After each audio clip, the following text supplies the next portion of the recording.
Bonjour, je suis Eric Amsalem, fondateur du cabinet Société ESA et Florida Invest à Miami. Aujourd'hui, je vais vous expliquer comment obtenir un crédit immobilier aux USA. Tout d'abord, il est impératif, avant de faire une offre d'achat à crédit sur un bien immobilier, de vous faire préapprouver par une banque ou une institution de crédit. Ce processus est très rapide. Il vous sera remis une approval letter indiquant le montant de l'emprunt accordé afin que vous présentiez cette lettre avec votre offre d'achat. Certains vendeurs exigent une pré-approval letter pour les offres à crédit.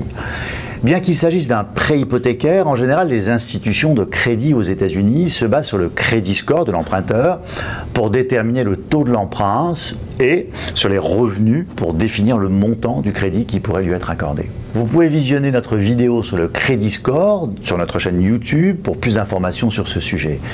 Si l'emprunteur n'a pas d'historique de crédit, il est quand même possible d'obtenir un financement bancaire à hauteur de 65% pour les non-résidents.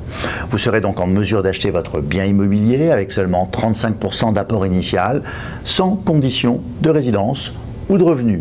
Cet apport appelé down payment suffit à obtenir un prêt bancaire nommé mortgage pour une durée de 15 à 30 ans à taux fixe ou variable.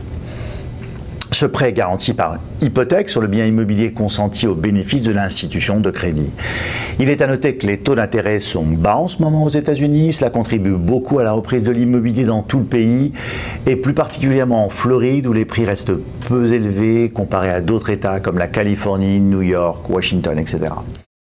Quels sont les documents habituellement demandés par les banques pour l'emprunt d'un non-résident? Afin de constituer votre dossier d'emprunt, vous devrez fournir une lettre de votre employeur précisant le nombre d'années de présence dans l'entreprise avec le montant de votre salaire brut. Si vous exercez une profession libérale ou êtes chef d'entreprise, une lettre de votre expert comptable confirmant la profession et l'existence de revenus. Une lettre de votre banque précisant que le compte fonctionne sans problème, c'est ce que l'on appelle un account in good standing. Une Credit Reference Letter, c'est une lettre d'un établissement financier ou d'un fournisseur avec lequel il existe un crédit en cours, indiquant que les paiements sont effectués en temps et en heure.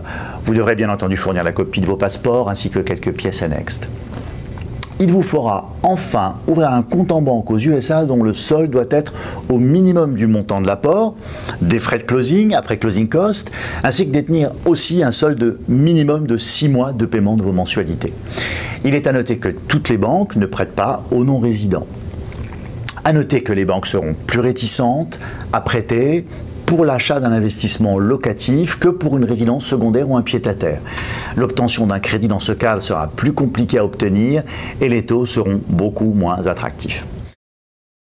J'espère que cette vidéo vous a aidé à bien comprendre dans quel cadre et comment obtenir un crédit immobilier aux États-Unis.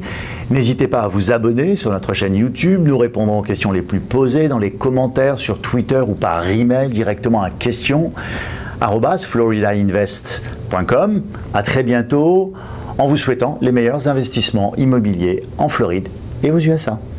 Le MLS ou Multiple Listing System est une base de données regroupant les propriétés à vendre ou à louer, résidentielles ou commerciales dans un secteur donné. Il y a plusieurs MLS par État. À titre d'exemple, la Floride est composée de 3 différents MLS selon leur localisation géographique. Il y a environ 40 000 agents immobiliers répertoriés en Floride qui ont